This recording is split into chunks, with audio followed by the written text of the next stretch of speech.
The mind does not collapse all at once. It cracks little by little. First comes the fatigue, not physical, but existential. Waking up already feels heavy. Getting out of bed requires effort. Time begins to lose color, and days become purposeless repetitions. You still move, still fulfill tasks. But inside, everything feels suspended, distant, uninhabited. Kafka knew this agony deeply. He suffered from insomnia, anxiety, and panic attacks at a time when no one knew how to name it. But he transformed suffering into language, and language into a mirror. His stories are more than literature, they are diagnoses. Each character is a symbolic manifestation of a psychic state. Each setting is a metaphor for a suffering that at the time was invisible. Today, modern psychology would call it existential depression, ego collapse, identity crisis. Kafka called it living. The silent pain that seeps through the lines of his texts is the same that inhabits so many of us today. And the cruelest part, it is hard to explain. You try to vent, but the words fail. You say, "I'm tired," when in fact you are exhausted from existing. You say, "Everything's fine," when in reality you feel like you are falling apart inside. And as no one sees, you begin to doubt your own pain. You start to ask yourself, "Am I weak? Is it all in my head?" No, it is not weakness. It is a calling. The pain that Kafka describes is not a mistake. It is a sign. It appears when you have strayed too far from yourself, when you live a life that makes no sense to your soul, when you silence yourself so much that the psyche begins to scream. It's as if the unconscious says, "Either you stop, or I will stop you." And this scream can come in the form of anxiety attacks, panic attacks, depersonalization, a desire to disappear. And as frightening as it may seem, this is what can save you. Because suffering, when listened to attentively, becomes a compass. Deep anguish, when embraced without judgment, becomes a portal. It is precisely in this collapse that something new can begin to emerge. Not a new version of you, that's self-help language, but something deeper, the beginning of a return to who you are before you forgot. Kafka never offered relief. He offered mirrors, but every true mirror has the power to awaken. The question is, are you willing to look with honesty, to face what inhabits you and that you have spent years ignoring? In the next section, we will explore one of Kafka's most symbolic works, the Metamorphosis, as an archetypal script for this process of pain and rebirth. We will understand why sometimes it is necessary to become a monster before truly becoming human. Gregor Samsa wakes up and discovers that he has turned into an insect. It is one of the most impactful openings in literature. But what does this really mean? Kafka never explains why Gregor transformed. There is no curse, no accident, no physical cause. And it is precisely here that the power of this metaphor lies. Gregor's transformation is not literal. It is psychic. It is the grotesque materialization of an internal collapse that many of us live through in silence. The moment when the persona breaks and what was hidden finally emerges. For years, Gregor supported his family, repressed his desires, annulled his will. He was the obedient son, the exemplary employee, the good boy. But inside, there was frustration, anguish, resentment. His existence was a continuous sacrifice made in the name of a love that was never reciprocated. When he wakes up transformed, it is not the body that has changed.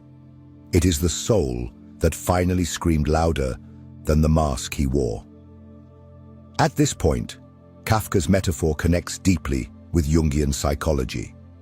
Carl Jung called this process the emergence of the shadow. when everything that has been repressed, denied, or forgotten in the unconscious returns with force. And the return is never pretty. It comes in the form of crisis, collapse, loss of control. The monster that Gregor becomes is the sum of everything he tried to hide from himself to be accepted. But beware. This monster is not an enemy. It is a messenger. It carries the truth that you refuse to hear. It represents the price of living a life that is not yours. And that is precisely why metamorphosis, as painful as it may be, can be a process of symbolic healing. Because only when you confront what you fear most within yourself do you begin to find liberation. Kafka forces us to look at what we do not want to see. And that is why so many people reject his works, not because they are difficult, but because they are mirrors. And what we see in them is not pleasant. Our apathy, our conformity, our cowardice in saying no. How many times have you hidden behind obligation? How many times have you annulled what you felt to keep the peace? How many times have you stopped living to fulfill what was expected of you? Gregor dies at the end of the story, alone, rejected, forgotten. But his death is not just a tragedy, it is a liberation. Because the true nightmare was not the metamorphosis, it was the life he led before it. The insect was not punishment, it was revelation. Now the question that remains is, are you also going through a metamorphosis and have not yet realized it? Is your current crisis, in fact, a brutal invitation from life to reinvent yourself? In the last part of this video, we will tie all of this together with a final reflection. The collapse of identity can be terrifying, but it can also be liberating. We will talk about how accepting that you are not who you thought you were can, paradoxically, be the first step to finally living with truth. It takes courage to deconstruct one's own identity. Most people spend their entire lives clinging to a false image of themselves, built on the expectations of others, childhood traumas, and the social roles they learned to play. But there comes a time when the mask starts to crack. And that's when many panic, trying to glue the pieces back together, trying to return to what they were never truly meant to be. Kafka teaches us that this rupture, no matter how painful it seems, is necessary. Because you're not your profession. You're not what your parents projected onto you. You are not your performance on social media, nor the role you assumed to survive. All of this may have been useful at some point. It may have protected you, given you a sense of belonging, helped you move forward. But now it is suffocating you. You feel it. Deep down you know, the version of you that the world applauds is killing the version of you that is true. Franz Kafka did not write to please. He wrote to expose, to illuminate the dark corners of the human soul, to remind us that life is a process of constant detachment. You will need to let die ideas, images, identities that no longer serve you.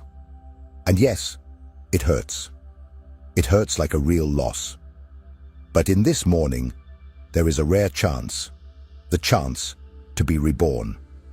The question you need to ask yourself now is not who am I, but rather, who would I be if I had the courage to abandon everything I was told I am? Do not wait for the world to authorize you to ask this question. It will never authorize it. Because an awakened human being, lucid, aware of their own emptiness, and at the same time of their own potential, is far too dangerous. They do not bend, they do not obey, they create their own path. So, if this video spoke to you, if at any moment you felt touched, seen, moved by these words, I want you to comment down below, I am in process. Because recognizing that you are in transition, that you are falling apart to rebuild yourself, is the first act of honesty with your own soul. And you can be sure You are not alone. And before you go, keep watching. The next video is important, perhaps more than you imagine. See you there.